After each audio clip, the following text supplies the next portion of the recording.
আল্লাহ তাআলা বলছে অন্য কোন অভিভাবকের তোমরা আনুগত্য করো একদমই নয়। সে মারাত্মক বড় পাপ। আল্লাহ এই পাপ থেকে বাঁচার তৌফিক দান করুক, আমিন আমিন। আমি মমতাজুল ইসলাম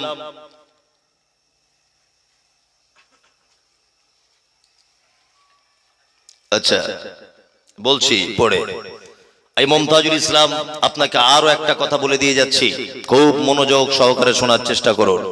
কথা হচ্ছে এই যে আমাকে সোশ্যাল মিডিয়ার মাধ্যমে অনেক রকমের গালাগালি দেওয়া হচ্ছে যে আপনি পীর বিরুদ্ধে কথা বলেন। কেন এটা বলার কি দরকার? আপনি বেশি আর অন্য কথা খুঁজে পান না, কেন অন্য কথা বলতে যাব? মুহাম্মদ সাল্লাল্লাহু আলাইহি ওয়াসাল্লাম মক্কাতে ছিলেন 13 বছর। কত বছর? 13 বছর তার বক্তব্য ছিল শিরক, তাওহীদ প্রতিষ্ঠা করা। আর মদিনাতে ছিলেন 10 বছর। 10 বছর তিনি শুধু নরম সুরে মানুষকে জান্নাত জাহান্নাম এটা ওটা হুকুম আহকাম এগুলো বর্ণনা করেছেন। 13টা বছর মূল তিনি দাওয়াত দিয়েছেন মক্কাতে শিরক, শিরকের দাওয়াত দিয়েছেন, শিরক থেকে মানুষকে হটিয়ে আসার দাওয়াত দিয়েছেন 13টা বছর। আমাকে বলছে হিন্দু ভাইরা দুর্গা পুজো করে তাদের বিরুদ্ধে বলতে পারেন না, হিন্দু ভাইরা কালী পুজো করে আপনি তাদের বিরুদ্ধে বলতে পারেন না। আরে হিন্দু ভাই তো জন্মসূত্রের স্বীকৃতি প্রদান করেছে যে আমি একজন হিন্দু। খ্রিস্টান সে জন্মসূত্রের স্বীকৃতি প্রদান করেছে আমি একজন খ্রিস্টান। বৌদ্ধ জন্মসূত্রের স্বীকৃতি প্রদান করেছে যে আমি একজন বৌদ্ধ।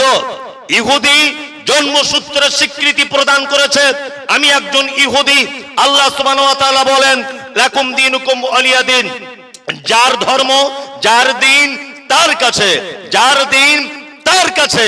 তার মানে বোঝা যায় হিন্দুর বিরুদ্ধে আমার বক্তব্য দেওয়ার কোনো প্রয়োজন নেই, কারণ সে তো নিজের স্বীকৃতি দিয়েছে জন্মসূত্রে আমি একজন হিন্দু। তার মানে সে শিরক করুক, সে ভুল করুক, সে মুশরিক হোক, সে জাহান্নামে যাক, সে দেবদেবীর ইবাদত করুক, সে গাছের পূজা করুক, বাছুরের করুক, অগ্নি পূজা করুক, সূর্যের পূজা করুক, আমি মমতাজুল ইসলাম আমার কোনো রকমের বলার প্রয়োজন নেই। কিন্তু তোমার বিপক্ষে আমাকে বলতেই হবে। তুমি যে নিজেকে মুসলিম বলে দাবি করছো, তুমি নিজেকে মুসলিম বলে দাবি করে আবার মাজার করে বসে আছো কেন? ইনশাআল্লাহ দোয়া করবেন। এই মমতাজুল ইসলাম আপনাকে বলছি, সোশ্যাল মিডিয়া সাক্ষী, আর অনেক মানুষ সাক্ষী, যে জায়গাতে পীরদের আখড়া, পীর ছাড়া কিছু বুঝতো না, শিরক ছাড়া যারা কিছু বুঝতো না, সেই রকম জায়গাতে পর্যন্ত আল্লাহ ইসলামের সঠিক দাওয়াত পৌঁছে দিয়েছে। মেদিনীপুরে প্রোগ্রাম করতে গেলাম, মেদিনীপুরে প্রোগ্রাম করতে গেলাম, যে লোকটা আমার গাড়িতে ইট মেরেছিল, আমি শিরকের ব্যাপারে কথা বলার কারণে গাড়ি ভাঙচুর করেছিল যারা, সেই লোকটা এই বছর আমাকে দাওয়াত করে হাত ধরে ক্ষমা চেয়ে বলছে হুজুর মাফ করবেন, খুব অন্যায় করেছি, আপনি সঠিক কথা বলেছিলেন। তার মানে বুঝতে পেরেছি দিনের দাওয়াতের কাজ চলছে। কত বড় ভ্রান্ত আকীদা! জলসাতে খিচুড়ি রান্না হয়েছে, বলছে হুজুর একটু এরকম করে দিবে তবে খিচুড়ি জায়েজ হবে। মানে মনে হচ্ছে পাছার চামড়া তুলে দিয়ে জুতা করে। হারামখোর! এটা কোন ইসলাম? বিয়াদবির জায়গা পাও না,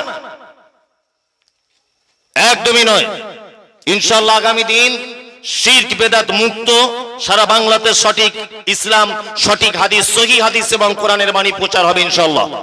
ইনশাআল্লাহ সমস্ত পশ্চিম বাংলায় বক্তাদের কাছে এটা আমার অনুরোধ, যতক্ষণ পর্যন্ত বক্তব্য দিবেন অন্তত পক্ষে 20 মিনিট শিরকের ব্যাপারে আলোচনা করবেন। সমাজ সর্বনাশ করে দিয়েছে যে পাপ।